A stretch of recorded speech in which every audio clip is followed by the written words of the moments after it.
राज्यसभा में आज इनको स्पष्ट है नहीं वो जो कोई भी बहुमत नहीं है। आज इनको आप लोग राज्यसभा में भी बहुमत दे दो, देखो कैसे पास होता है। 1,95,000 1,10,000 से 1,95,000 पहुँच गई तो पेन पेंसिल पे टैक्स को फ्री करें। हमारे साथ विकास फाउंडेशन से गिरधारी लाल जी हैं, उनसे बात करेंगे पेट्रोल, डीजल और गैस को लेकर के। इनका कहना है कि सरकार आज जो दे रही है ये तीनों सामग्री, इससे सस्ते दामों पर भी दिया जा सकता है। क्यों दिया जा सकता है, क्यों नहीं दिया जा रहा है, पूरी जानकारी इनसे ही लेते हैं।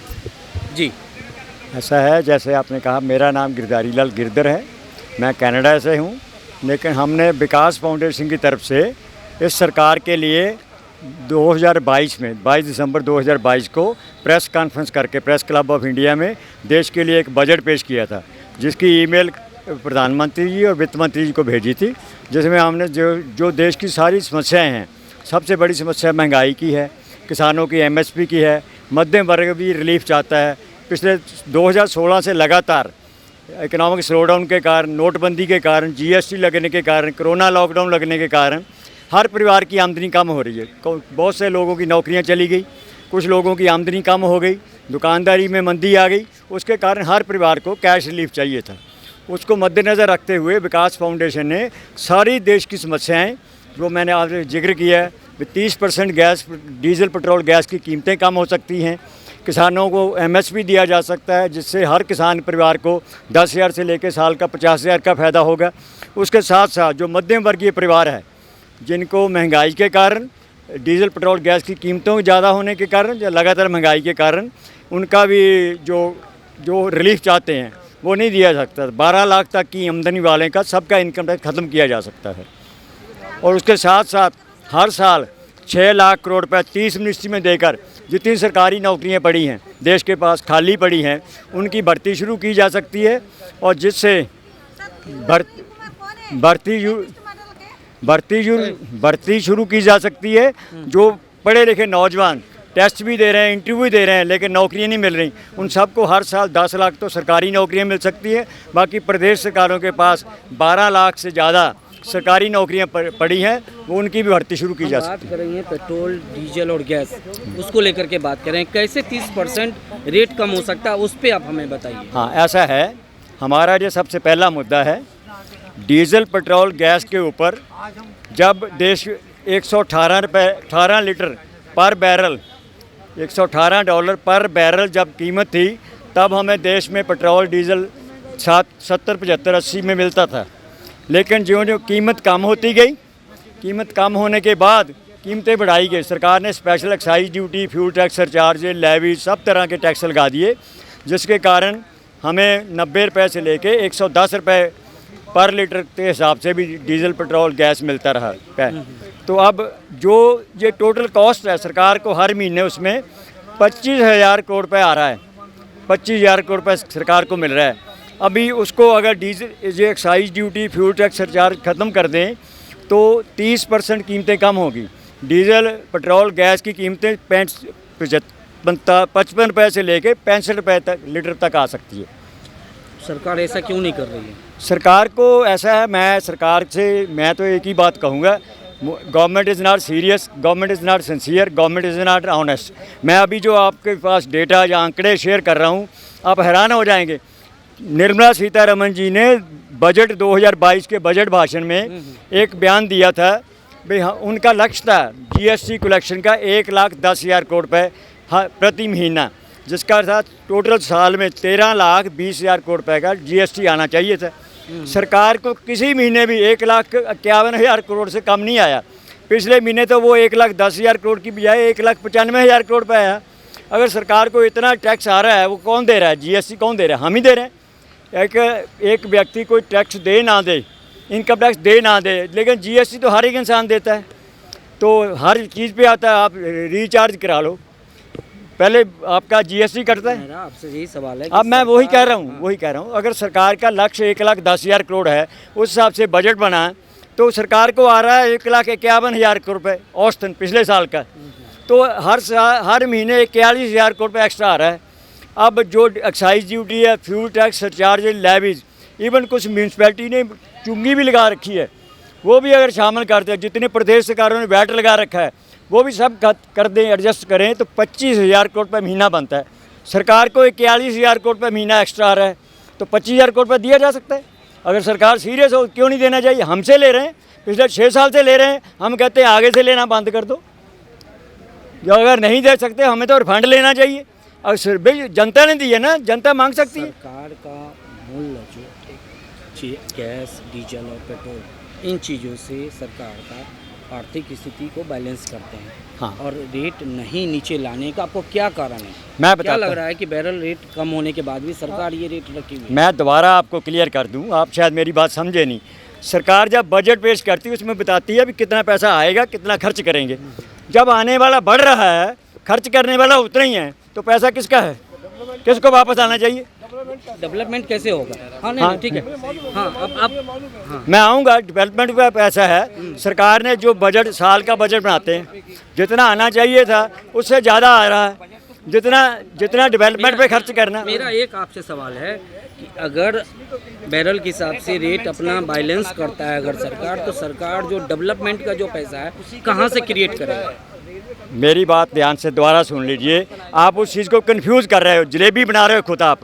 भाई सरकार ने टारगेट बनाया, टारगेट रखा साल में, बजट के जब बजट भाषण दिया उसमें टारगेट रखा 1,10,000 करोड़ का, और जनता दे रही है 1,51,000 करोड़ पर। किसका दे रही है? वो डीजल पेट्रोल गैस का तो दे रही है, महंगाई का दे रही है। अगर डीजल पेट्रोल गैस की कीमतें बढ़ती, बाकी सारी वस्तुओं की कीमतें बढ़ती हैं। ये GST कलेक्शन आया क्यों? क्योंकि महंगाई बढ़ गई है और डीजल पेट्रोल गैस का कलेक्शन आ रहा है। इसमें एक सवाल हमें, सरकार जो पूरी बजट लाती है या सरकार अपने पूरी व्यवस्था का, विकास की जो व्यवस्था का जो राशि क्रिएट कैसे करती है? क्या रास्ते हैं सरकार के पास जो GST के अलावा और क्या रास्ता है? जो चीज़ें हैं, सरकार कर्जा लेती है, कर्जा उठाती है। तो कर्जा सधाना भी तो है। हैं? कर्जा तो ऐसा है, या तो उसको फिस्कल डेफिसिट को कम करे, फिस्कल डेफिसिट उतना ही रह रहा है, तो पैसा हम ही पूछ रहे हैं, सरकार पैसा दे कहाँ रही है? अगर तो जहाँ एलोकेट किया, मैं एक छोटी एग्जांपल दूंगा, सरकार ने इंफ्रास्ट्रक्चर के लिए कहा भी 3 लाख करोड़ रुपये इस बार एक्स्ट्रा करेंगे।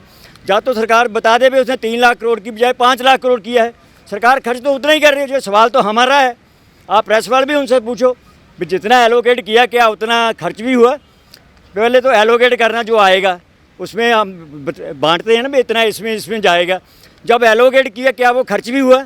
मैं आपके सवाल के बाद एक यहाँ भी पब्लिक है, उनसे भी बात करते हैं। बोलिए सर। भाई साहब, मैं तो टूटा फूटा ही जवाब दे हाँ सकता हाँ, हूँ। ये जो समझाना चाह रहे हैं कि सरकार रेट ज़्यादा ले रही है, सर क्या कहें? एक चीज़ बताइए। इधर हाँ आइए, हाँ, इधर आइए। हमारे देश की जो पॉपुलेशन है ना, हाँ। वो कितनी जा रही है आज की तारीख में? 150 तो सिर्फ एक कागज़ पे ही आ रही है अभी आज की तारीख में, और जो 150 के हिसाब से जो देखा जाए तो और आगे कितनी जा रही है। और 86,000 पर डे के हिसाब से जो है हमारे देश की पॉपुलेशन बढ़ रही है, 86,000 पर डे। अब इसका बताइए कैलकुलेशन कहाँ पे लगेगा 5 साल में? और हर चीज़ एक इकोनॉमी के हिसाब से पॉपुलेशन होती है 2, 4, 8, 16, 32 के हिसाब से इकोनॉमी के पास। और बीच में क्या होता है जो प्रॉफिट मतलब एक्सपेंसेस होते हैं 1, 2, 3, 4, 5 के हिसाब, तो बीच का एक रेशो 1 आ गया, तो उसको कैसे डेवलपमेंट करेंगे? इनका कहना है कि जब मार्केट के वैल्यू के हिसाब से आप बजट रखते हो उससे ज़्यादा पेमेंट भी आ रहा है, मार्केट में डीजल, पेट्रोल और गैस हाँ, जो ये बैरल सर। रेट है नीचे आ रहा है, अभी तो क्यों नहीं रेट घटाया? आज एक हिंदुस्तान सीधा ऐसा इनका है, जो हाँ सवाल।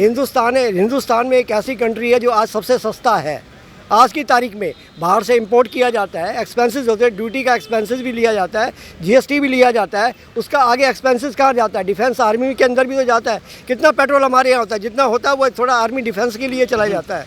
अब एक पब्लिक मैं सवाल समझ लिया है। ये जो खुद ही कह रहे हैं बस वो आर्मी में जाता है, डिफेंस में जाता है, जब पब्लिक में खर्च होता है। भाई अगर महंगा दोगे आर्मी के ऊपर भी तो आप बजट जानबूझ के बढ़ा रहे हो। अगर उसकी कीमत कम कर दो तो आर्मी का खर्चा कम हो जाएगा। अगर डीजल पेट्रोल गैस की कीमतें कम करते हैं तो खर्चा कम नहीं होगा। तो उसका दूसरा, मैं जो आप पॉइंट कह रहे हैं आबादी का, मतलब मैं यही कह रहा हूँ। मैं पहले भी आपसे बात कर रही थी, उस टाइम पता क्या कहा था? हर इंसान इनकम टैक्स दे ना दे GST देता है, तो GST सरकार के पास आ रहा है। किसी न किसी रूप से GST जाता है। GST तो हर आदमी देता है। एक इंसान कुछ नहीं देगा सरकार को तो भी GST देगा। देगा। तो वो GST सरकार के पास ज़्यादा आ रहा है, दे भी हम रहे हैं और हम ही से सरकार ले रही है, तो हमें वापस लेने का अधिकार नहीं है जब ज़्यादा आ रहा है। और पिछले महीने का, मैं तो ये 2022-23 की बात करी है, पिछले महीने का 31 मई का फिगर पता कितना? 1,95,000 करोड़ रुपये। टारगेट 1,10,000 करोड़ है। वो तो नए साल का टारगेट भी उसका 1,10,000 करोड़ है। तो मिल रहा है 85,000 करोड़ रुपये एक्स्ट्रा। मतलब उसमें अकेला यही डीजल पेट्रोल गैस की कीमतें नहीं है। जो मध्यम वर्ग परिवार है उसको 5,000 रुपये महीना डायरेक्ट बैंक ट्रांसफ़र देकर उनको राहत दी जा सकती है। ये कभी 500 रुपये लेके आते हैं किसानों के लिए, कभी ये किसी को फ्री राशन 400-500 का देते हैं, उसमें लोगों को भरमाते हैं। जो असल में पैसा है उसका हिसाब तो हमें मांगना है। ये अब नंबर 1 जीएसटी।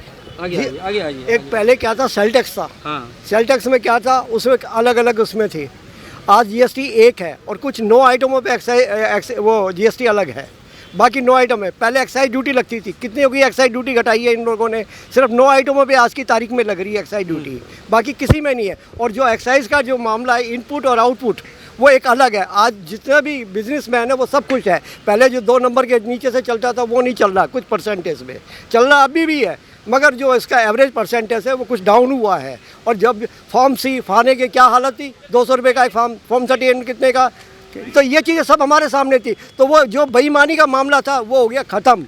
क्या लग रहा है कि सरकार मार्केट में जो बैरल का रेट नीचे है उस हिसाब से डीजल पेट्रोल और गैस का दाम ज़्यादा ले रही है? देखिए ज़्यादा मैंने कहा, आज की तारीख में एक रेट ऑफ वैल्यू होती है, आदमी की इकोनॉमी भी देखी जाती है कि आज सैलरी क्या ले रहा है, कितनी गाड़ियां हैं। आज पीएमडब्ल्यू का भी वेटिंग लिस्ट चल रही है, ऑडी की भी वेटिंग लिस्ट चल रही है। तो हमारे यहाँ अगर डेवलपमेंट है तो वेटिंग लिस्ट चल रही है ना, तो कौन सी गाड़ी खड़ी हुई है कि जो बिल्कुल नहीं है आज की तारीख में। जी मेरा इनसे प्रश्न है, किसान के पास डीजल की खपत होती है खेती में, होती है। वो BMW वहाँ कहाँ आ गई?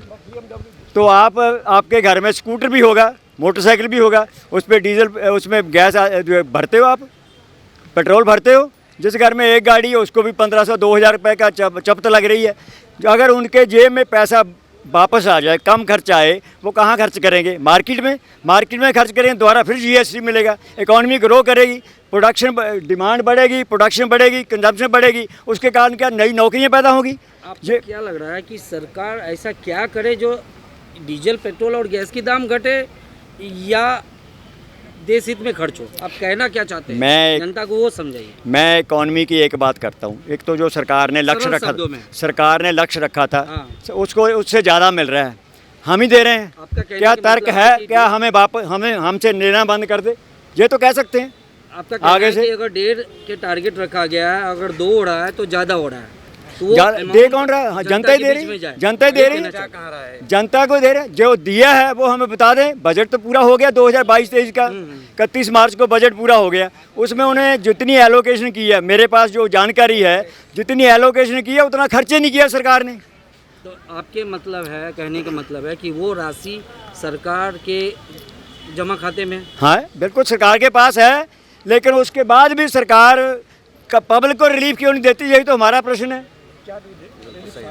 आप कितना संतुष्ट हैं इनकी बातों से? देखिए, इनकी बात से मैं पूरी तरह से संतुष्ट हूँ। सरकार ने अपना बजट बनाया पूरे साल का खर्चा और उससे कमाई ज़्यादा हो रही है। तो जो कमाई ज़्यादा हो रही है, सर ने बताया जो 1,10,000 का जो बताया, और कमाई हो रही है 95 की, तो बाकी 85 जा कहाँ रहा है? उसका पब्लिक को जवाब दे सरकार, उसे बताए कि हमने भाई यहाँ खर्च किया है। अगर उस पैसे को पब्लिक के लिए, रिलीफ के लिए, आम जनता के लिए, सहायता के लिए खर्च करे, जैसे मान लो पेट्रोल डीजल के लिए खर्च करे, राशन दे रही है 500 रुपये का, राशन न दे के उसके लिए वैसे खर्च करे, शिक्षा के लिए खर्च करे, स्वास्थ्य के लिए करे। अभी इन्होंने यूनिवर्सिटी के एडमिशन के लिए लगा दिया 1500 रुपये उसके टेस्ट के ले रहे हैं, फीस के ले रहे हैं, डाइट के 1500 रुपये ले रहे हैं। वो पब्लिक से लूट रहे हैं ना, ये कहाँ जा रहा है वो पैसा? उसे फ्री करें, पब्लिक शिक्षा पढ़ेगी। पेन पेंसिल पे भी इन्होंने टैक्स लगाया है, क्या ज़रूरत? जब हमारी कमाई बढ़ गई 1,95,000, 1,10,000 से 1,95,000 पहुँच गई, तो पेन पेंसिल पे टैक्स वो फ्री करें। जो ज़रूरत की चीज़ें उनको टैक्स पे फ्री करें। की बात बिल्कुल सही है भाई। अगर सरकार के पास पैसा ज़्यादा आ रहा है, हमें भी नहीं दे रही वापस, हमसे लूट कर, तो शिक्षा में, स्वास्थ्य में खर्च कर दे, करो, जरूरत वाली जगह जहाँ इंफ्रास्ट्रक्चर चाहिए वहाँ खर्च करें। बजट सरकार को, देखो सरकार को ट्रांसपेरेंसी चाहिए, ट्रांसपेरेंसी बताए जितनी एलोकेशन करी थी। देखो सरकार के पास पैसा 100 रुपये आया, 5 यहाँ का एलोकेट किए, 5 यहाँ किए, 5 कहाँ। अगर खर्च 5 में से 4 हो रहा है, 5 खर्च भी नहीं, 5 की भी 6 नहीं खर्च हो रहा, 4 हो रहा है, तो जवाब कौन देगा? किसकी जवाबदेही है? एक चीज़ और मैं बोलूँगा कि सरकार का बजट बढ़ा है। मेरी बेटी एक 8 साल से लाइलाज बीमारी से जूझ रही है, जो मौनी बाबा की सरकार को बोलते थे वो उस इलाज के लिए फ्री पैसा देते थे, सरकार पैसा खर्च करती थी। मोदी जी ने 2016 में उस बीमारी के लिए पैसा बंद कर दिया खर्च करना। अब पैसा एक्स्ट्रा है सरकार के पास, कहते हैं कि सरकार के पास पैसा नहीं, आज तो सरकार के पास एक्स्ट्रा खर्चा है। तो जो लाइलाज बीमारियाँ हैं जिनके लिए बच्चे तड़प रहे हैं, मैं खुद हूँ उसका भोगी, मैं उसका भोगी हूँ, उसके लिए इलाज के लिए पैसा दे सरकार, रिसर्च के लिए पैसा दे इनकी बात बिल्कुल सही है, जो बात ये कह रहे हैं। वो एक हम मोदी केयर बोलते हैं ना, प्रधानमंत्री जो क्या आयुष्मान भारत बोलते हैं, उसको मैं मोदी केयर के नाम से जानता हूँ। मैं तो उसको मोदी केयर के, क्योंकि एक बार ओबामा केयर भी आई थी। मैं आपको बताता हूँ, उसमें एलोकेशन है साल की 10,000 करोड़ पे। अगर सरकार के पास पैसा ज़्यादा आ गया, जैसे ये भाई साहब कह रहे हैं, उसमें 20,000 करोड़ की एलोकेशन कर दो तो सही सरकार को। लाइलाज बीमारी किससे इलाज कराएंगे? अगर मोदी सरकार नहीं करेगी, सरकार नहीं करेगी, किसके पास जाएं? अमेरिका जाएं, कनाडा जाएं? क्या पैसा हम आपको दे रहे हैं? आप जो कहना चाह रहे हैं कि सरकार के पास उनके बजट के अपेक्षा हाँ। एक्स्ट्रा है पैसा सरकार के पास ज़्यादा इस टाइम। अमाउंट आ रही है और जो बजट रख रहे हैं उतनी भी खर्च नहीं करते। तो जो टोटल बैलेंस आ रहा है वो जनता के हित में खर्च होनी हाँ चाहिए। बिल्कुल। ठीक है। भारत में पहले की जो हालात हुआ करती थी, ज़्यादातर सैनिक से सामग्री, युद्ध से संबंधित जितने भी डिफेंस से रिलेटेड है, सारी चीज़ें पहले बाहर से परचेज होती थी। आज के डेट में अब वो भारत में बननी शुरू हुई। क्या ये बदलाव नहीं है? उसके लिए खर्च नहीं है? मैं बताता हूँ, आप बिल्कुल सही कह रहे हैं। वो प्राइवेट प्लेयर आ गए, प्राइवेट कंपनियां साथ में आ गई, वो तो प्रोडक्शन वाले को इंसेंटिव दे ही रही सरकार। हम तो कह रहे हैं सरकार ने एलोकेशन कर रखी है, उससे ज़्यादा करे तो हमें बताए ना कहाँ खर्च की है। आप जो बात कह रहे हैं मैं उससे डिसएग्री नहीं करता। सरकार ये ना सोचो भी उसे वोट पे ले जाए। अब मैं आपको एक छोटी सी एग्जांपल देता हूँ डिफेंस की। इस देश में 150 छावनियाँ शहरों के अंदर हैं। शहर के अंदर छावनी होनी नहीं चाहिए वर्चुअली, क्योंकि जब हमारा दुश्मन से मुकाबला होगा, बम्बार्डमेंट होगी, अटैक होगा, सिविलियन नुकसान भी होगा। वो मेरी बात सुनिए, उसको मॉनिटाइज करने का तरीका क्या है? वो छावनी 50 किलोमीटर 100 किलोमीटर दूर भी जा सकती है। जहाँ 2 करोड़ 12 एकड़ की ज़मीन में है, वहाँ 20 लाख में एकड़ मिलता है। जो आप बात करते, मैं उससे आगे जा रहा हूँ। सरकार बहुत कुछ कर सकती, सरकार सुने तो सही। जब छावनी बनी थी तब वो शहर से बाहर थी। हाँ। लेकिन जनसंख्या जैसे जैसे बढ़ती गई वो गिरते चले गए। सर अब उस चीज़ों को आप शिफ्ट नहीं कर सकते। मैं बताता हूँ मैं अब कुछ बातें ऐसी कहना नहीं चाहता। जो एम्यूनिशन डिपो होता है वो अंडरग्राउंड होता है। अगर शहर के अंदर है, क्या वो शिफ्ट होना चाहिए कि नहीं होना चाहिए? ऐसी चीज़ें कुछ है इस्टेब्लिशमेंट। अगर दुश्मन के साथ झगड़ा कल आज हो क्या रहा है, मिसाइल आ रहे हैं, तो उसको अगर रहते टाइम हम सोचे ही ना, तो इसका मतलब सोचना ही चाहिए। हम थोड़ा विषयांतर हो रहे हैं। मुद्दा था डीजल, गैस और पेट्रोल को लेकर के, उसको लेकर के हमारा था बातचीत कि उसकी राशि क्यों नहीं घटती है। सरकार नहीं घटा रही है, ये आपको ऐसा क्यों लग रहा है कि वो जानबूझ कर नहीं घटा रही? सर मैं तो, मेरा एक चार्ज है, अगर सरकार के पास ट्रांसपेरेंसी है, सरकार डिक्लेयर करे बजट तो ख़त्म हो गया, पिछले साल का बजट पूरा हो गया, कहाँ कहाँ खर्च किया वो बता तो दे सरकार। ट्रांसपेरेंसी बताए भी जहाँ एलोकेट किया तो उससे ज़्यादा कहाँ खर्च किया। अगर हमने ज़्यादा दिया है तो सरकार बता दे, अगर नहीं है तो मैं देखो अकेला ये डीजल पेट्रोल गैस की बात नहीं है। जितना सरकार के पास एक्स्ट्रा आ रहा है उससे किसानों को MSP दी जा सकती है। 15 करोड़ किसान परिवार हैं। एक छोटी सी एग्जांपल दूंगा, 10,000 से बस मेरी पूरी सुन लीजिए, 10,000 से लेकर 50,000 एक किसान को फ़ायदा होता है अगर उसको MSP मिलती है। मोदी सरकार ने PM किसान सम्मान निधि में अभी तक 10 करोड़ परिवारों को 60,000 करोड़ से ज़्यादा नहीं दिया, 6,000 रुपये साल का देती है। हम उसके प्रपोजल दें, इसी पैसे से किसान को क्या इस सरकार से पहले कोई ऐसे प्रधानमंत्री या कोई सरकार ऐसी आई जो किसान के खाते में सीधी राशि भेजता था? सर उसके लिए मैं बताऊँ, नहीं बिल्कुल सही है। एक मैं ये जो बात आप कर रहे हैं ना, मैं यहाँ 10 ईमेल दिखा सकता हूँ। मैं पिछले 12 साल से ना पैरवाई करता हूँ। मैं अब भी कहता हूँ किसानों को दे रहा है ना, बाकी मजदूरों को नहीं दे रहे। अकेले किसानों को 500 दे रहे हैं ना किसान। मेरी बात सुन लीजिए, साल का 6,000, 500 रुपये महीना क्यों नहीं बोलते? आप 6,000 क्यों बोलते हो? अच्छा चलिए ठीक है। 5 सदस्य का परिवार है, 500 रुपये महीना, एक आदमी को 100 रुपये महीना दे रहा है। और अब उससे सरकार अपेक्षा क्या करती है? 6,000 रुपये 5 बार दे दिया, अब वोट पक्की करने की कोशिश कर। मैं उससे बेहतर बता रहा हूँ, इस बजट से MSP दी जा सकती है, सरकार उसको क्यों नहीं सुनती? क्या MSP अभी नहीं दी जा रही है? नहीं दे रहे। सरकारी आंकड़े बता रहे हैं भी 11 लाख करोड़ से आसपास फसल है किसानों की, जिसको उनको एमएसपी नहीं मिलती। आज बात नहीं करूँगा, अभी शांत रहो, हम कल बात करेंगे। अभी हम लगातार बातचीत यही कर रहे थे कि डीजल, पेट्रोल और गैस उसको लेकर के उसकी राशि घट रही है या स्थिर बनी हुई है। सवाल हमारा वही था। क्या लग रहा है, डीजल पेट्रोल का भाव जो आज की डेट में है भारत में, ज़्यादा है या कम है? साहब मोदी जी के हिसाब से तो कम है, मोदी जी के हिसाब से वो कम तो है। और बढ़ा देना चाहिए क्योंकि हर बार जीत रहे हैं वो। अच्छा, उन्होंने आपके हिसाब से क्या है? मोदी जी नहीं है यहाँ पे, आप हैं। मेरे हिसाब से तो भाई साहब बहुत ज़्यादा है, बहुत ही ज़्यादा है। चलिए, ठीक है। और इतना ज़्यादा है, जो पैसा बचता है, भाई साहब कह रहे हैं पैसा बचा हुआ जाता कहाँ है। मैं अमित शाह के बेटे की 300 गुना पैसा बढ़ गया है। हमारा है कि पेट्रोल डीजल के दाम घटने वो चाहिए। पैसा कहाँ गया वो तो सुन लो। अरे भाई साहब, मेरा सवाल का जवाब। आप मोदी भक्त हैं क्या आप भी? अरे भाई साहब, मैं सिंपल सवाल पूछ रहा हूँ, इन्होंने सवाल वो उठाया। पैसा जा कहाँ? मोदी जी 2 लाख अरे भाई किलो का साहब, मशरूम खाते हैं। हम अरे भैया 2 लाख रुपए का। आप मुझे ये बताइए कि पेट्रोल डीजल के दाम अभी घटने चाहिए या नहीं?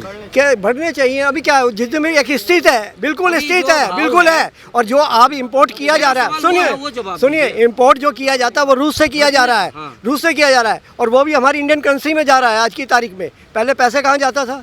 अपने डॉलर के, डॉलर्स में आरबीआई का क्या हाल होता था? तो ये भी सोचा कभी किसी ने? मेरा सवाल बस और सिंपल है। आज की तारीख में कितनी गाड़ी आज मार्केट में डीजल है? का दाम कम होना चाहिए या अभी? बिल्कुल सही जो है स्थित है, बिल्कुल एकदम इस टाइम पे स्थित है।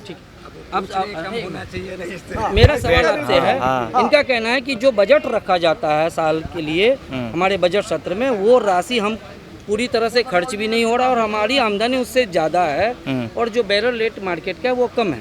तो डीजल, पेट्रोल, गैस का दाम कम होना चाहिए। गवर्नमेंट के पास तो डीजल पेट्रोल एक ऐसा सिस्टम है जिससे वो पूरा अभी कोरोना और ये सारा चीज़ निपटा लिया। इनके पास क्या है कि उसको गरीब आदमी से लेकर अमीर आदमी तक सभी खरीदते हैं, तो उन पे उन्होंने पेट्रोल और डीजल पे तो इन्होंने इसी से तो सारा निपटाया मामला टोटल। जो मेन है कि डीजल पेट्रोल पे जितना इन्होंने रेट बढ़ाया है, वो इससे पहले कांग्रेस की गवर्नमेंट थी, दुनिया भर का उन्होंने उस पर बॉन्ड ले लिया था, वो सारे पैसे भी ख़त्म किए इन्होंने। तो ऐसा नहीं है कि वो ये पैसा ले रहे हैं तो ये। अब देखो ना, खाने की बात जहाँ तक सवाल है कि इस देश में कौन सा ऐसा राजनेता है जिसने पैसे नहीं खाए, एक का नाम बता दो। सर, मैं खाने पर नहीं जा रहा। नहीं, खाने पे तो बात हो रहा है ना।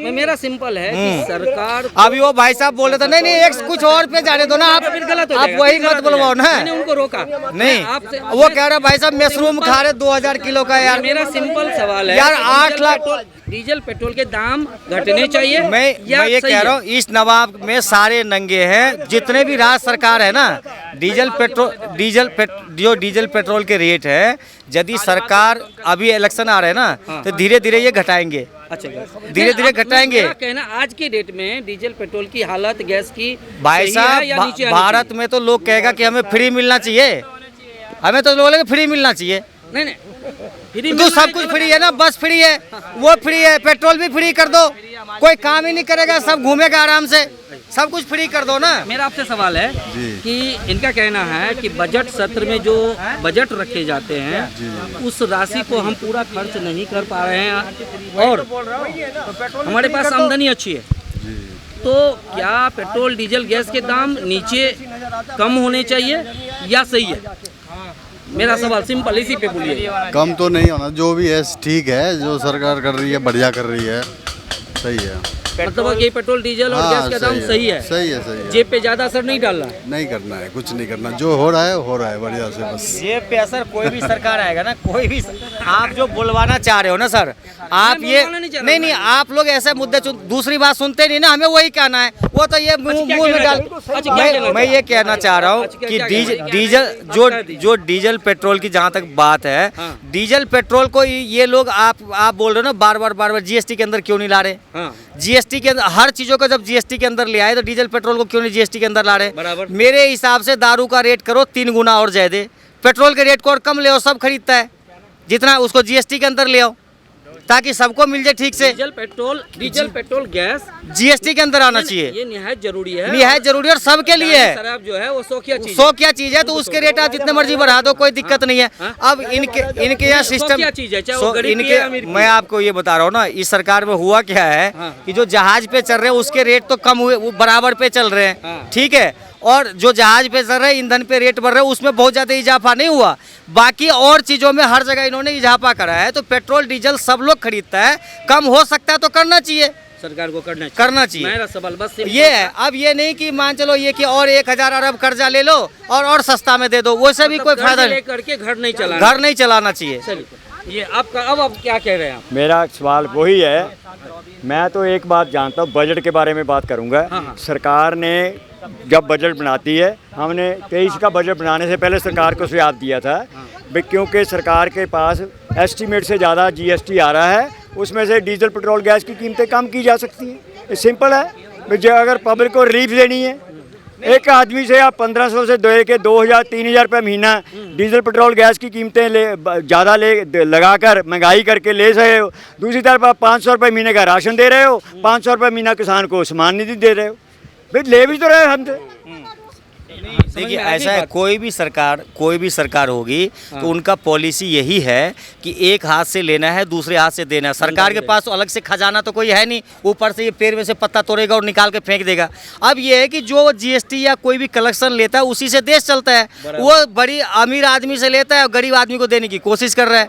तो ये हर टाइम से यही होते आया है, कोई अलग काम तो नहीं कर रहा है कि कुछ अलग कर रहे हैं। कहने का मतलब ये है कि यदि जीएसटी में ज़्यादा पैसा आ रहा है, डीजल पेट्रोल और सस्ता हो जाए तो सबके लिए राहत होगा। और चीज़ों पे रेट बढ़ाना चाहिए। जैसे रेट बढ़ने का मतलब है, जहाज वाले पे जो चढ़ रहे, बड़े लोग चढ़ रहे, उसका रेट बढ़ाओ, जो दारू पी रहे हैं उनका रेट बढ़ाओ, शौकिया वाले चीज़ों का रेट बढ़ाओ। जो ये सब पे असर डाल रहा है, डीजल पेट्रोल से महंगाई पे पूरा असर आता है। यदि गवर्नमेंट को ये चाहिए जितना कम से कम इसका रेट हो सकता है वो करना चाहिए, बस ये है।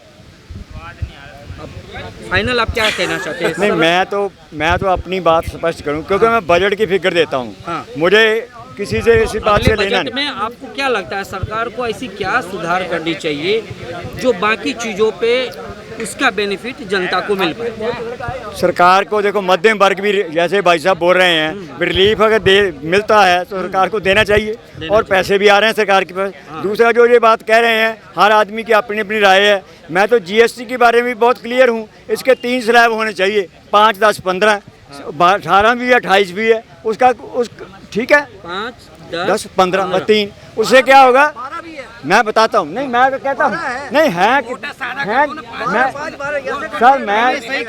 मैं जो कह रहा हूँ 3 कर दो, 3 कर दो। उसमें क्या होगा, एक तो रैशनलाइज हो जाएगा, नंबर 2 क्या होगा, सभी वस्तुओं की कीमतें 3% से लेकर 13% कम हो जाएंगी। ये आपको भी फायदा है, मेरे भी फायदा है, हर ग्राहक को फायदा। 3% से लेकर 13% कीमतें कम होती हैं। आपने ये देखा है जितना भी, मैं तो हर चीज़ की कॉस्ट की बात बता रहे हर चीज़ की कॉस्ट बताऊंगा। किसानों को अगर एमएसपी दे रहा है, कितनी कॉस्ट? 3 स्लैब होना चाहिए, 5, 10, 15। देखो गवर्नमेंट ने किया हुआ है, कुछ पेपर पे है, इलेक्ट्रॉनिक्स पे है, आइटम पे 5, 12, 18 और फिर 28, तो ये चीज़ों पे है। बाकी कई चीज़ों पे ऐसा भी स्लैब भी दिया है गवर्नमेंट ने। अब रही जो किसानों की वाली बात है, आज किसान हमारे देश में कितने प्रकार के, जरा इन भाई से पूछना, जरा किसान कितने प्रकार के, जरा भाई से पूछ, भाई साहब बता दे तो मैं मान जाऊँ। जवाब दे। देखो ऐसा है, मैं पूछना चाह रहा हूँ किसान कितने प्रकार के। मैं चलो, नहीं, जो सरकार किसानों को पैसा दे रही है, 2000 रुपये, 500 रुपये दे रही है, उसे सरकार को नहीं मालूम किसानों को कितना है?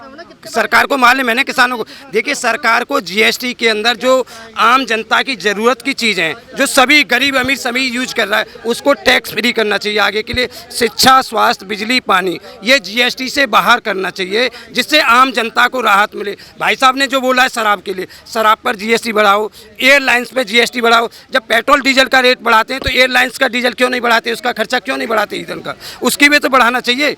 आम आदमी, गरीब आदमी डीजल पेट्रोल यूज करता है। एयरलाइंस में कौन उड़ेगा? पैसे वाला ही उड़ेगा ना, रिक्शा वाला तो नहीं उड़ेगा, मोटरसाइकिल चलाने वाला तो नहीं उड़ेगा। हाँ, पर लीटर का कॉस्टिंग पता है? जैसे एक सेकंड, जो डीजल पेट्रोल के जिस हिसाब से रेट बढ़े हैं, हाँ देखना, एक टिकट का कीमत यहाँ से बेंगलोर चले जाओ, बॉम्बे चलाओ, 12,000 एक दिन का है, 7,000 है, 8,000 है, 6,000 है। अगर लॉन्ग टर्म का है, अब आपदा में कोई नहीं है। दिल्ली का अगर देखो, ऐसे टिकट, रेलवे का टिकट भी है, ऐसे रेलवे का टिकट भी है आज की तारीख उसके तो बोल ही नहीं सकते। ऐसा है, मैं जो बात ये कह रहे हैं ना, उस वो मुद्दे से फिर आप अलग से हो रहा है। मैं डाइवर्ट नहीं मैं करना चाहता, मैं डिवाइड करता हूँ। किसानों के बारे में सरकार के पास आंकड़े हैं, मैं आंकड़े देता हूँ। सरकार ने खुद ही पिछले साल 66,000 करोड़ रुपया किसानों के लिए रखा था। 11 करोड़ किसानों को 6,000 के हिसाब से 66,000 करोड़ रुपये देंगे, और दे पाई 59,000 करोड़। 10 करोड़ परिवारों को भी नहीं दे पाई। जो सरकार के पास आंकड़े हैं, मैं तो उन किसानों की बात करता हूँ जिनकी जो जिंदगी का जो प्रोड्यूस है ना, जिनको एमएसपी नहीं मिलती, मैं तो उनकी बात करता हूँ। ये 6,000 जो आज के डेट में किसानों को सीधे खाते में पहुंच रहा है, हाँ। बिना किसी लाम लपेट के, क्या ये राशि बढ़ा दे देनी चाहिए? मैं उस किसानों की नंबर ऑफ संख्या बढ़ा देनी चाहिए? मैं उसके बात करता हूँ। मुद्दा क्या है, आप समझने की कोशिश करो। प्रधानमंत्री बोलते हैं एमएसपी थी, एमएसपी है, एमएसपी रहेगी। दूसरी तरफ किसानों के पूछ लो, या किसान से जाके बात कर लो, 12 लाख करोड़ की फसल उसकी बिना एमएसपी के कम रेट से बिकती है। बिहार जैसे प्रदेश में जहाँ मंडी नहीं, वहाँ बेचोगे किसके पास? बिहार में मंडियाँ नहीं है। तो मैं बताऊंगा उसी के लिए तो गेहूं में, दाल में, कईयों में, सरसों के तेल में क्वालिटी होती है, उसी तरह रेट होते हैं। और हमारे देश में है क्या चीज़? एक गेहूं एमपी का कितना बिकता है, क्या रेट पे बिकता है, वैसे कैसे बनता है? तो ये सारी चीज़ें हमारे देश में। किसानों की जो जहाँ तक सवाल है, एमएसपी चाहे 5,000 हो जाए, एमएसपी पे किसान बेचने के लिए कितने % है जो एमएसपी पे बेचेगा, रख के या मंडी में रह के? जितना किसान है वो आधे ज़्यादा गरीब किसान है। वो जो होता है, जितने बिचौलिए होते हैं, वो जब 20 रुपए का एमएसपी का रेट होता है तो 10 रुपए पे वो पहले घर में जाके खरीद लेता है। कानून की मांग कर रहे हैं तो एमएसपी कानून तो इतने सारे बने, कोई लागू हुआ क्या आज तक जमीन पे? सरकार कोई नहीं लागू। भाई साहब, हम इसमें कानून की बात भी नहीं करेंगे, मेरी बात सुन लीजिए ध्यान से। एक क्वेश्चन की नहीं कह रहा, किसान कितने प्रकार के होते हैं? मैं सोल्यूशन मैं बताता हूँ। किसान जो 86 मैं बताता हूँ 86% किसान ऐसे जिनके पास 5 एकड़ से कम जमीन है। मैं बता देता हूँ, जमीन ही नहीं है आजकल तो। नहीं 85%। दूसरा मैं बता रहा हूँ, जो आप बात कर रहे हैं बिल्कुल सही है। लास्ट आप हमको हमारा अगला बजट जो आने जा रहा है, सरकार को उसमें क्या क्या सुधार करनी चाहिए? सरकार ने अपना बजट पेश कर दिया। हमने प्रेस कॉन्फ्रेंस पहले कह रही थी, सरकार सुनने वाली नहीं है, इसलिए हम आपके पास आते हैं, पब्लिक के पास जाते हैं, सरकार सुनती नहीं। तब भी आप अपनी सुझाव संसद के अंदर बैठे मैं बैठे जो मैं एक मिनट मेरी बात ध्यान से सुनिए। मैं बताता हूँ सरकार कितनी सीरियस है, विपक्षी दल के नेता कितने सीरियस हैं। हमारे देश का बजट 12 मिनट में पास हो गया, 12 मिनट में, बिना बहस के लोकसभा में पास हो। पता क्यों? आप अपनी राय बताइए। मैं कह रहा हूँ, क्या लगता है क्या सुधार करनी चाहिए? सुधार मैंने पूरा बजट पेश किया है, आपको हम प्रेस विज्ञप्ति दे देते हैं, उसको डिटेल में पढ़िए। मेरे पास 9 पॉइंट हैं। जब सरकार के पास 9 पॉइंट बोल दीजिए, हाँ, कम शब्दों में। सबसे पहले है डीजल, पेट्रोल, गैस की कीमतें 30% कम हो सकती हैं। ठीक है। दूसरे है 12 लाख तक की आमदन वालों का इनकम टैक्स खत्म किया जा सकता है। तीसरा है किसानों को एमएसपी दी जा सकती है, जिससे 15 करोड़ किसानों को 10,000 से लेकर 50,000 साल का फायदा होगा, जबकि मोदी जी सिर्फ 6,000 रुपये दे रहे हैं साल का। ठीक है। चौथा मुद्दा है, इस देश में 10 लाख सरकारी नौकरियां केंद्र सरकार के पास पड़ी हैं। ये वादे करते, मैनिफेस्टो में लिखते हैं, लेकिन नौकरियां दे नहीं पाते, इनके पास संसाधन नहीं होते। हमने जो संसाधन दिए हुए 30 मिनिस्ट्री में जितनी खाली नौकरियां पड़ी हैं, वो उनकी भर्ती शुरू कर 6 लाख करोड़ रुपये हम एडिशनल हर साल देने के लिए तैयार हैं। जो परिवार इनकम टैक्स नहीं देते, मेरी बात ध्यान से सुन लो, वो उनको 5,000 रुपये महीना डायरेक्ट बैंक ट्रांसफ़र दिया जाना चाहिए। कितने लोगों की हालत क्या ख़राब है इस देश में, 20 करोड़ लोगों को 3 टाइम का खाने को नहीं मिलता। एक तरफ सरकार फ्री राशन दे रही है, अभी सरकारी आंकड़े बता रहे हैं, तो मैं अपना आंकड़ा दे नहीं रहा। उसके बाद दूसरी बात जो सबसे इम्पोर्टेंट है, जिसे हम बोलते हैं जितना है ना बेरोजगार नौजवान है, अब 3 समस्याएँ सबसे बड़ी हैं, महंगाई है, बेरोजगारी है और किसानों की समस्या है। तीसरा है जो जितना दुकानदार था, छोटा दुकानदार जो रेडी फड़ी लगाने वाला था, जो छोटा एंटरप्रेन्योर था, उसके पास जीएसटी नोटबंदी के बाद 40% कर्जा बढ़ गया। बिल्कुल मानता हूँ। 40% कर्जा बढ़ गया। क्या उसको रिलीफ चाहिए कि नहीं चाहिए? वो भी उसी में आते हैं जो इनकम टैक्स पे नहीं करते। 90% फैमिली जो हैं जो इनकम टैक्स पे नहीं करते, उनको 5,000 रुपये महीना रिबेट दे दो, डायरेक्ट बैंक ट्रांसफ़र दो, फिर पूछेंगे पैसा कहाँ से आ गया। मैं आपको लास्ट में सवाल आप ही बता देता हूँ। प्रधानमंत्री मोदी जी 2 मुद्दों पर प्रधानमंत्री बने थे। एक था विदेशों से पैसा लाएंगे, ब्लैक मनी लोगों को देंगे। मैं 15 लाख की बात नहीं करूँगा, वो कोई जुमला कहे कुछ भी। दूसरा कहा था कांग्रेस का करप्शन है, करप्ट आदमियों के अगेंस्ट मुकदमे दर्ज करेंगे, उनकी संपत्तियाँ जब्त करेंगे। तो 2 बात कही थी। मैं उसी से पैसा लेना चाहता हूँ जो मैंने आपको बताया। इसमें 32 लाख करोड़ रुपये साल का बनता है, जिसमें हर परिवार को 8,000 से लेकर 20,000 का फायदा होगा। किसानों को एमएसपी से 10,000 से लेकर 50,000 का फायदा होगा। ये पैसा कहाँ से आएगा? मैं बाहर के विदेश के पैसे की बात नहीं करूँगा, इस देश में दो तरह का पैसा है, एक ब्लैक मनी एसेट्स है। मैं दो बात करूंगा। ब्लैक मनी एसेट दो तरह के हैं, एक मूवेबल है, एक इमूवेबल है। टोटल 500 लाख करोड़ के हैं। हम एक नोटिस देंगे सरकार के, 20% पेनल्टी लगाकर इनसे पैसा ले लो। जो दे देगा अच्छी बात है, नहीं तो नोटिस लगेगा उसको जब्त कर देंगे। इतना आप कुछ भी कर लो, जो भी इन्होंने बताया अच्छी बात बताई, कोई इसमें वो नहीं है। जब तक जो है ना इस देश में जनसंख्या कानून लागू नहीं होगा ना, तब तक सरकार कुछ भी रिसोर्सेज लेके आए, कोई भी सरकार आए, फेल करेगा। आप मुझे बताओ, इस सीपी में 100 आदमी खड़े होने की जगह है, यहाँ 3000 आदमी खड़ा होगा, उस पर हमारा कोई सिस्टम ही नहीं है, तो फिर होगा क्या? वो कानून क्यों नहीं बना रहे, मुझे ये नहीं समझ में आ रहा है। आज नहीं कानून सीधा मैं ये कह रहा हूँ, जब तक जो है जनसंख्या, जैसे आप वहाँ वर्ल्ड में सबसे बड़े पॉपुलेशन पे हैं हम, आज क्षेत्रफल की दृष्टि से हम कम है। चाइना जो है अमेरिका में दुनिया भर की जगह है, लेकिन वहाँ की पॉपुलेशन सबसे कम है, चाइना हमसे कम। जब तक पॉपुलेशन पे बैन नहीं लगेगा, कोई भी सरकार आ जाए भारत में, कोई भी सरकार और कोई भी बंदा आ जाए, न कोई रोजगार दे सकता है, न कुछ कर सकता है, क्योंकि न रोड बड़ा क्या करेगा वो मुझे बताओ। अब 3-3 मंजिल तो बन गए रोड के, 26 मंजिल बिक गए। आसमान भी, हमारे दादा लोग कहते थे आसमान बिकेगा, बिक तो गया आसमान। 26 मंजिल की बिल्डिंग बिक रही है, तो और क्या बैन लगाना। तो जब तक ये जो है ना, दो लास्ट इनसे सवाल ले लेते हैं, क्या कहना चाह रहे हैं? किस बारे में? इनका कहना है कि जनसंख्या कानून जैसे आ जाएगी, भारत की व्यवस्था ऑटोमेटिक सुधर जाएगी। देखिए भाई साहब ने जो कहा बिल्कुल सही कहा है, बट मैं आपको बताऊं कितने न्यूज़ रिपोर्टर इस सबको वो कर रहे हैं, बचते हैं। वो सिर्फ प्रोपोगंडा। यहाँ पे रोज 4 बजे से प्रोपोगंडा शुरू होता है, 8 बजे तक खत्म हो जाता है। मुद्दे क्या हैं? हम आज बात यही कर रहे हैं। ये एक चीज़ और भूलने हो गए, मोदी साहब ने एक चीज़ और बोला था कि उन्होंने बोला था बेटी पढ़ाएंगे और बेटी बचाएंगे। वो उसके लिए भी उन्होंने 2 नहीं 3 आश्वासन दिए थे, वो भी उनका मिट्टी पानी हो गया। मतलब उसके कारण है लोग बहुत, हमारे यहाँ ना बहुत सी लोकसभा में हमने इनको 303 सीट दे दी। कोई भी बिल ये राज्यसभा के बिना पास नहीं कर सकते। राज्यसभा में आज इनको स्पष्ट है नहीं, वो जो कोई भी बहुमत नहीं है। आज इनको आप लोग राज्यसभा में भी बहुमत दे दो, देखो कैसे पास होता है। कोई भी सरकार आ जाए, जब तक जनसंख्या कम नहीं होगी। भाई साहब ये मैं बता रहा हूँ, आपका भी यही सुझाव है कि जनसंख्या लगाम लगे तो ऑटोमेटिक व्यवस्था देखो, वो तो बेसिक रिक्वायरमेंट है। जनसंख्या कानून बहुत देर से हम सुन रहे हैं, हम दो, हमारे तो बहुत देर से सुन, मेरे भी 2 ही हैं। तो जो ऐसा है, लेकिन मैं बताता हूँ, लेकिन मेरा सवाल यही सवाल तो सरकार से बनता है। जब हम सहमत है, सरकार ये कानून क्यों नहीं लाती? नहीं, कानून इसलिए नहीं ला रही, राज्यसभा में बिल नहीं पास होगा। आप मुझे ये बताओ ना, करिए प्रश्न, आप पेश कर दो, प्रश्न करिए। इनका करो देश में अगर आमदनी है, जो आमदनी आ रही है, वो जो खर्च हो रही है, हाँ जी, उससे ज्यादा आमदनी आ रही है, या हमारी जनसंख्या इतनी ज्यादा है कि हम व्यवस्था नहीं दे पा रहे हैं। भारत जनसंख्या आज से 50 साल पहले भी थी। जब 1984, 83, 2 में जब इंदिरा गांधी ने और संजय गांधी ने हम दो हमारे दो का नारा दिया था, जब भी यही था। जब भी लोगों ने कहा नसबंदी करा दी, ये करा दिया, वो करा, सॉल्यूशन तो बताएं कोई, जो सॉल्यूशन बताए ना। हाँ बोले, हमारा निवेदन एक ही है, हमारा निवेदन यही है इस मुद्दे पर भी सरकार बिल पेश करे। अगर राज्यसभा में रुकता है तो फिर सरकार हमारे पास आ जाए, जनता के पास।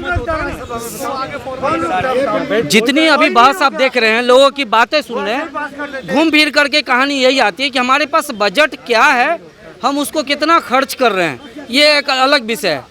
विषय ये है कि हमें जनसंख्या पे लगाम लगाने की ज़रूरत है, लेकिन ये कानून की घंटी बीजेपी बांधेगी, कांग्रेस बांधेगी, कौन बांधेगा ये घंटी? जनसंख्या कानून पर कौन रोक लगाएगा? वर्ल्ड में सबसे पहला स्थान भारत का है जनसंख्या के मामले में, और इस पे जब तक लगाम नहीं लगेगा, किसी भी तरह का प्लान, किसी भी तरह का प्रोजेक्ट, किसी भी तरह का बजट सब फेल हो जाएगा, फेल होगा, और कोई अमीर होता चला जाएगा, कोई गरीब होता चला जाएगा, और व्यवस्था जमीन पर उतरने में समय लगेगा और सफल नहीं होता दिख रहा है। यही कहना है आपका? यही कहना है, बिल्कुल यही कहना है। और जो हिंदू मुसलमान है ना, वो यहीं खत्म हो जाएगा। अब मैं आज हिंदू मुस्लिम के बातों पर नहीं हूँ। हमारा था बजट, हमारा था MSP, हमारा था हिंदू मुस्लिम पे अभी हम नहीं। 12 लाख तक की आमदनी वाले का इनकम टैक्स खत्म होना चाहिए। 3 मुद्दे हैं। तीन अलग अलग मुद्दे हैं और प्रैक्टिकल सारे प्रैक्टिकल मुद्दे हैं। अभी 7 लाख तक का है, 12 लाख तक का इस पे अगर सुधार होता है तो शायद उसका बेनिफिट मिल जाएगा। आज हमारा बस यही एक छोटा सा, हाँ, सरकार को चाहिए लोकसभा में ये बिल लेके आए जनसंख्या पे, यदि राज्यसभा में चित होता है तो उसका प्रचार पूरे इंडिया में करे, जनता के बीच में लेके जाए और ये उनको एक्सपोज करे कि ये इसके विरोध है, चाहे लालू खड़ा हो, चाहे मुलायम खड़ा हो, चाहे केजरीवाल खड़ा हो, चाहे कोई भी खड़ा हो, जो भी ये सेकुलर गैंग खड़ा होता है उसको एक्सपोज करना चाहिए। बीजेपी का सबसे बिल्कुल, हाँ। देखिए, जनसंख्या नियंत्रण कानून आना चाहिए और सबको समानता का अधिकार देना चाहिए, जिससे भारत देश की तरक्की होगी। अब आप देखिए, एक आदमी एक मिनट, एक आदमी क्या होता है, एक आदमी 2 बच्चों पे नियंत्रित कर रहा है और एक आदमी 10 बच्चे पैदा कर रहा है कि उसको तो सीरिया के अनुसार चलना है ना, पर इनको कानून के अनुसार नहीं चलना।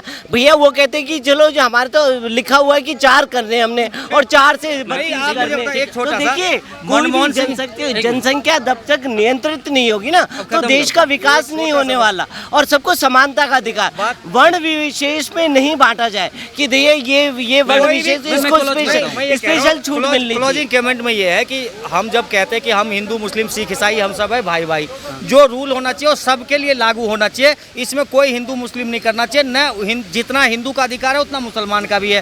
तो बच्चे पे जो बैन लगेगा, यदि क्षेत्रफल की दृष्टि से हमारा जनसंख्या कम होगा तो सबको फायदा होगा, सबको जॉब मिलेगा, तो इसमें ये चलना पड़ेगा। और ये सबसे पहला है। अच्छा, बीजेपी भी एक बहाना बना रही है कि हमें राज्यसभा में नहीं है। मैं कह रहा हूँ आप लोकसभा में इस बिल को लेके आओ, राज्यसभा में इनको एक्सपोज करो। चलिए ठीक है, आप जो हमको बजट के बारे में बताया कि इतना बजट आने के बाद भी हमारे पास बच रहा है, हाँ। तो क्या जनसंख्या कानून पे लगाम लगता है तो उसमें ऐसा होगा जितना पैसा आ रहा है ये स्वास्थ्य पर शिक्षा पर लगेगा, लोगों की मतलब कहने का मतलब लग रहा है जनसंख्या कानून आने से पर कैपिटा खर्चा ज़्यादा होगा तो लोगों की ज़िंदगी में सुधार आएगा। इनका सीधा कहना है कि जनसंख्या कानून आने से स्थिति में बदलाव आएगा। अगर आपके पास लोकसभा में बहुमत है और राज्यसभा में बहुमत नहीं है तो आप फिर उन बातों को जनता के बीच लेकर जाएं कि राज्यसभा में हमारा बहुमत नहीं है इसलिए ये बिल हम पास नहीं करा पा रहे हैं, पूरा प्रचार करें और उसकी पब्लिसिटी जनता के बीच में करें। जैसे आप अपनी योजना का, अपनी पार्टी का प्रचार करते हैं, उसी तरीके से राज्यसभा में जो बिल अटकता है और कौन पार्टी लटका रही है उसको आप लेकर जाएं, तब समझ में आएगा कि सरकार ईमानदारी से काम करना चाहती है, सीरियस है। सर, राज्यसभा में बिल पास नहीं हुए क्या? अभी पास नहीं हुए। इनका सब लोगों की अलग अलग मति है, लेकिन चाह रहा हूं, मेरा सिंपल है एक ही चीज कहना है, एक छोटा सा अभी कि अगर राज्यसभा में बिल अटक रही है तो जनता के बीच इनको लेके जाना चाहिए, सीधा सा शब्द है, और तब जनता को पता चलेगा कि कौन पार्टी ये अटका रही है। तो आने वाले चुनावों में उनको जनता नहीं जिताएगी। धर्म, जाति और पार्टी से ऊपर उठकर, धर्म, जाति, पार्टी से बात एक ही है। अगर इन सबसे ऊपर उठकर अगर सत्र में रखी जाए बात तो शायद इस पे रास्ता निकलता हुआ दिखेगा। कनाट प्लेस से हम लगातार बात कर रहे थे बजट को लेकर के कि बजट पूरी तरह से हम खर्च नहीं करते हैं और जो खर्च हो रहा है और जो बच रहा है वो राशि कहाँ जाता है, सवाल ये था। अगले अंक में हम इसी बजट को लेकर के फिर से हम बात करेंगे। आज के लिए इतना ही।